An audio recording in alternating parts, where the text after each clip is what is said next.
Hello students, welcome in VK physics channel. तो आज हम पढ़ने जा रहे हैं लंबन विधि, पैरेलक्स मेथड और परावर्तन विधि रिफ्लेक्शन मेथड के बारे में। तो आओ अब हम जानते हैं लंबन विधि या विस्थापन विधि किसे कहते हैं। लंबन विधि या विस्थापन विधि को हमें दूरस्थ ग्रहों की दूरी और या तारों की दूरी को मापने के लिए काम में लेते हैं, क्योंकि इतनी लंबी दूरियों को हम साधारण पैमाने से नहीं माप सकते। तो हम इस विधि का उपयोग करते हैं। तो लंबन किसे कहते हैं, पैरेलक्स किसे कहते हैं, जानते हैं। किसी वस्तु को बारी बारी से दाईं और बाईं आंख से अलग अलग देखते हैं तो हम पृष्ठभूमि के सापेक्ष वस्तु की स्थिति में परिवर्तन दिखाई देता है।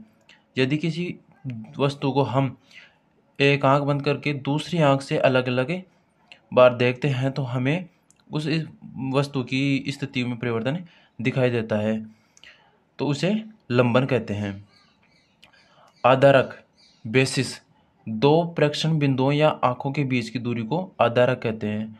आधारक हमें हमारी आंखों के बीच की दूरी या पृथ्वी पर दो अलग अलग बिंदुओं के बीच की दूरी को ही आधारक कहते हैं। जिस डायग्राम से हम समझते हैं, यह कोई दूरस्थ ग्रह है और ये पृथ्वी के कोई दो बिंदु हैं ए और बी, जिनके बीच की दूरी है ए। तो अब हम इसको एक वृत्त के रूप में देखते हैं, इसको पूरे को। तो ये वृत्त का एक चाप है, क्योंकि इसकी ए और बी के बीच की दूरी इस एस के सापेक्ष बहुत कम है। ये पृथ्वी से दूरस्थ ग्रह की दूरी है, जिसे हम एस से डिनोट करते हैं। और कोण एंगल ए पी बी, जिसको हम थीटा से डिनोट करते हैं। तो इसके विधि का उपयोग दूरस्थ ग्रहों या तारों की दूरी मापने में किया जाता है। तो ए और बी पृथ्वी के दो बिंदु हैं जहाँ से हम ग्रह को एक ही समय पर देखते हैं। इन दोनों बिंदुओं पर हम एक ही समय पर इस ग्रह को देखते हैं। तो ए और बी के मध्य की दूरी ए लेते हैं और ये theta angle A P B, जिसको हम लंबन कोण या लांबिक कोण कहते हैं। A very very less than S, S की दूरी ए से काफ़ी ज़्यादा है, ए की तुलना में एस बहुत ज़्यादा है। तो अब थीटा ज्ञात करने का फॉर्मूला होता है चाप बटे त्रिज्या। तो चाप यहाँ पर ए से बी है, क्योंकि हम इसको पूरे को एक वृत्त के रूप में देखते हैं और ये एक चाप लेते हैं। तो ए और बी एक चाप हो गया वृत्त का, और एस इस वृत्त की त्रिज्या हो गई। तो ए बी को हम ए मानते हैं, ए बी के बीच की दूरी को ए, और इसकी त्रिज्या एस लेते हैं। तो अब त्रिज्या ज्ञात करते हैं, क्योंकि हमें इसकी दूरी ज्ञात करनी है। तो ये एस ही इसके बीच की दूरी है। तो S equal to A upon theta. Theta को हम रेडियन में लेते हैं, क्योंकि पृष्ठीय कोण हम रेडियन में ही लेते हैं। तो अब देखते हैं प्रतिध्वनि विधि या परावर्तन विधि। ध्वनि के टकराकर वापस लौटने को ही प्रतिध्वनि कहते हैं। जैसे कि हम कोई आवाज़ लगाते हैं तो वो आवाज़ हमारे पास लौटकर वापस आ जाती है, तो उसे हम प्रतिध्वनि कहते हैं। उदाहरण के लिए हम एक पहाड़ी की तरफ बंदूक से गोली छोड़ते हैं, तो गोली छोड़ने और प्रतिध्वनि के सुनने के बीच कुछ क्षणों को अंतराल को हम नोट कर लेते हैं। जब हम पहाड़ी की तरफ किसी बंदूक से गोली छोड़ते हैं तो वो आवाज़ वापस टकरा कर आती है। तो हम जब गोली छोड़ते हैं और वो आवाज़ वापस टकरा कर आती है, तो उनके बीच के अंतराल को हम नोट कर लेते हैं। उस समय अंतराल को हम टी से डिनोट करते हैं और ध्वनि की चाल को वी से और दूरी को एस से डिनोट करते हैं। तो चाल ज्ञात करने के लिए चाल का फॉर्मूला होता है दूरी बटे समय, डिस्टेंस बटे समय। तो इसे चाल को वी से डिनोट करते हैं और दूरी 2s लेते हैं। यहाँ पर 2s इस कारण से लेते हैं कि एक बार तो बंदूक से जो आवाज़ निकली, जो पहाड़ी तक गई और उसे वो आवाज़ वापस आई, तो उसे हम दो बार लेते हैं। तो 2s बटे T, S equal to V T upon 2। S इनके बीच की दूरी है, तो ये दूरी ज्ञात करने के लिए हम इस फॉर्मूले का इजाद करते हैं। लंबी दूरियां ज्ञात करने के लिए या प्रतिध्वनि या परावर्तन विधि से हम लंबी दूरियों को ज्ञात कर सकते हैं। अब देखते हैं वर्नियर कैलिपर्स या स्क्रू गेज माप यंत्रों का अल्पतमांक। Least count of vernier callipers and screw gauges. तो सबसे पहले हम देखते हैं कि अल्पतमांक किसे कहते हैं, लिस्ट काउंट किसे कहते हैं।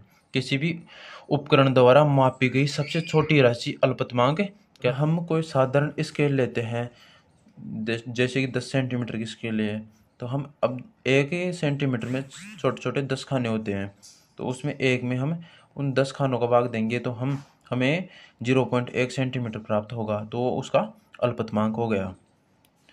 वर्नियर पैमाना किसे कहते हैं। वर्नियर पैमाना 0.1 सेंटीमीटर से छोटी दूरी के मापने के लिए वर्नियर नामक वैज्ञानिक ने मुख्य पैमाने के साथ सरकने वाले एक साधारण पैमाने का विकास किया, जिसे वर्नियर पैमाना कहते हैं। वर्नियर पैमाने का एक भाग प्रमुख पैमाने के एक भाग से छोटा होता है। वर्नियर पैमाने का जो एक भाग होता है वो प्रमुख जो मेन पैमाना होता है ना, उसके एक भाग से छोटा होता है। तो वर्नियर पैमाने का उपयोग 2 जबड़ों वाले कैलिपर्स के साथ करने से वर्नियर कैलिपर्स बनता है। अगर वर्नियर पैमाने के साथ हम कैलिपर्स का भी यूज़ करते हैं तो उसको पूरे को वर्नियर कैलिपर्स कहते हैं। तो वर्नियर कैलिपर्स का अल्पतमांक 0.01 सेंटीमीटर होता है। उसका 10 भाग 9 मिमी के बराबर होता है अल्पतमांक। 1 मिमी माइनस 0.9 मिमी इक्वल टू 0.1 मिमी इक्वल टू 0.01 सेंटीमीटर इसका अल्पतमांक होता है। वर्नियर पैमाने का अल्पतमांक हमें इस फॉर्मूले से ज्ञात करते हैं।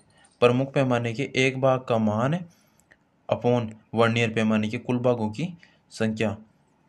तो प्रमुख पैमाने के एक भाग को हम एच से डिनोट करते हैं और वर्नियर पैमाने का कुल भागों की संख्या को एन से डिनोट करते हैं। तो इसके द्वारा हम वर्नियर पैमाने का अल्पतमांक याद कर सकते हैं। ये वर्नियर कैलिपर्स है, जिसमें यह तो है मुख्य पैमाना और इसके अंदर से एक छोटा पैमाना और है जो आगे पीछे कह सकता है, और इसके ये 2 जबड़े हैं जिसको हम कैलिपर्स कहते हैं। तो इसकी सहायता से हम छोटी दूरियों को ज्ञात कर सकते हैं। अब देखते हैं हम स्क्रू गेज व पेंच मापी। स्क्रू गेजेज पेंच मापी पेंच के सिद्धांत पर कार्य करती है। पेंच के लगातार किन्हीं 2 चूड़ियों की दूरी समान होती है। हम एक पेंच लेते हैं तो उस पर चूड़ियाँ बनी होती हैं। जब उसको पेंच को हमें पीछे की साइड से घुमाते हैं तो वो आगे पीछे होता है। तो पेंच को एक बार पूरा चक्कर घुमाने पर यह 2 क्रमागत चूड़ियों की मध्य दूरी के बराबर होता है। इस दूरी को पेंच का चूड़ी अंतराल कहते हैं।